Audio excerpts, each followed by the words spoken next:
আমি ধন্যবাদ জানাচ্ছি মাননীয় জ্বালানি সচিব মহোদয়কে। আমি ধন্যবাদ জানাচ্ছি আমাদের পেট্রো বাংলার চেয়ারম্যান। শুরু করিতেছি মহান আল্লাহর নামে, যিনি পরম করুণাময় এবং অত্যন্ত দয়ালু। আজকে অত্যন্ত একটি সুখবর আমাদের মাধবপুর চুনারঘাট, আমার কনস্টিটিউয়েন্সির মানুষের জন্য তথা পুরা হবিগঞ্জের মানুষের জন্য একটি সুখবর। আপনারা জানেন, কিছুদিন আগে আমি যখন আমেরিকাতে ছিলাম রমজানের সময় আপনারা কমপ্লেন করছিলেন যে দিনে 24 ঘন্টায় নাকি 24 বার বিদ্যুৎ যায়, পল্লী বিদ্যুতের বিদ্যুৎ আমাদের। তখন আমি একটা মহাসমাবেশের ঘোষণা দিয়েছিলাম আমেরিকা থেকেই, এবং আমি আমার জিএম যা আছেন, যিনি জিএম সাহেবের সাথে কথা বলছি পল্লী বিদ্যুতের, উনি বলছেন যে উনি এটা দেখবেন। তারপরে আপনারা জানেন যে বিদ্যুৎ আর যাচ্ছিল না, মোটামুটি ঈদ আমরা সুন্দর মতোই করতেছিলাম।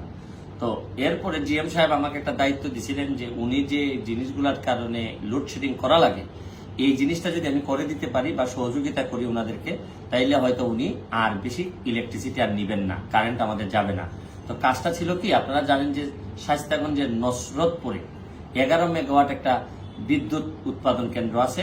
এইটা গ্যাসের অভাবে বন্ধ হয়ে গেছিল জাস্ট এই যে কিছুদিন আগে, যার কারণে বিদ্যুৎ উৎপাদন কম হচ্ছিল, আমরা বিদ্যুৎ পাচ্ছিলাম না।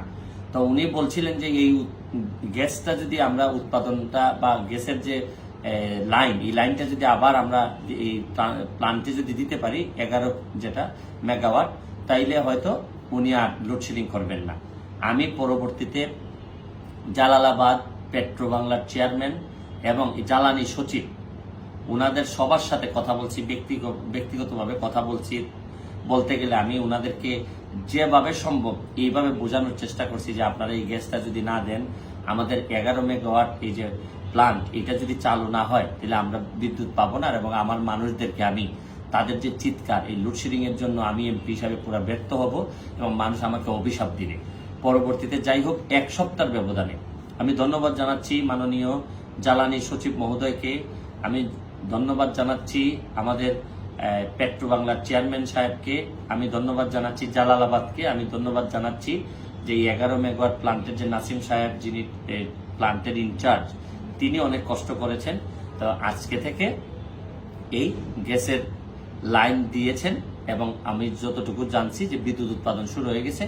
এখন আর আশা করা যাচ্ছে যে আমাদের এইরকম লোডশেডিং হবে না। আমরা লোডশেডিং হইলেও আমরা জিএম সাহেবকে জবাবদিহিতার আওতায় নিয়ে আসতে পারবো, কারণ ওনার কাছে বরাদ্দ আছে।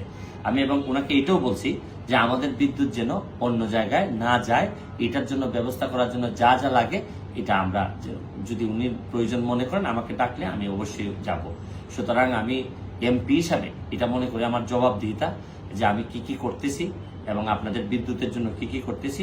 আশা করি একটা আমূল পরিবর্তন হবে।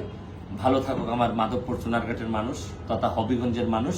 হবিগঞ্জের মানুষ, টোটাল হবিগঞ্জের মানুষের, যেহেতু পল্লী বিদ্যুৎ শুধু আমার 2 কনস্টিটিউয়েন্সিতে না, পুরা হবিগঞ্জের এই জায়গাটুকুই আমাদের শায়েস্তাগঞ্জ পল্লী বিদ্যুৎ দিয়েই চলে। সুতরাং আমার বিশ্বাস যে পুরা হবিগঞ্জের মানুষ এইবার বিদ্যুৎ থেকে কিছুটা হইল, এই লোডশেডিং থেকে বা বিভিন্ন জিনিস থেকে কিছুটা হইল মুক্তি পাবে। তো ভালো থাকবেন আপনারা, সুস্থ থাকবেন। Thank you all.